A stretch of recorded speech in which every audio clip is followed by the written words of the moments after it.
আজ আমরা গিয়েছিলাম একটি হস্তশিল্প মেলায়।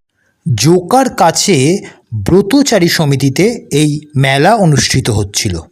আপনারা হয়তো অনেকেই জানেন, ব্রতচারী সমিতি প্রতিষ্ঠা করেছিলেন গুরু সদয় দত্ত। জোকার এই ব্রতচারী সমিতিতেই ভারতের সর্ববৃহৎ হস্তশিল্প মিউজিয়ামটি আছে। মূল মেলায় প্রবেশের আগে আমরা ঘুরে দেখছিলাম ব্রতচারী সমিতির এই সুন্দর প্রাঙ্গণটি। দেয়ালের প্রতিটি গ্রাফিতি বাংলার হস্তশিল্পের বিভিন্ন মাধ্যমের কথা বলে। এরপর আমরা প্রবেশ করলাম মূল মেলায়। হাতের কাজের বিভিন্ন সামগ্রী আছে, সেটা ব্যাগ থেকে শুরু করে গয়না থেকে শুরু করে জামা কাপড়, এবং সবচেয়ে আকর্ষণীয় যে জিনিসটা দেখলাম, হাতে তৈরি আচার।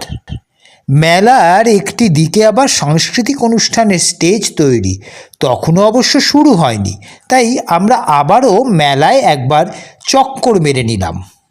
তখন সদ্য বিকেল, আস্তে আস্তে ভিড় জমতে শুরু করেছে স্টলগুলিতে। আমাদের হাতে সময় কম ছিল বলে টুকটাক কেনাকাটি করে ফিরে আসতে হয়েছিল, কিন্তু বেশিক্ষণ সময় না কাটানোর আক্ষেপটা রয়ে গেল।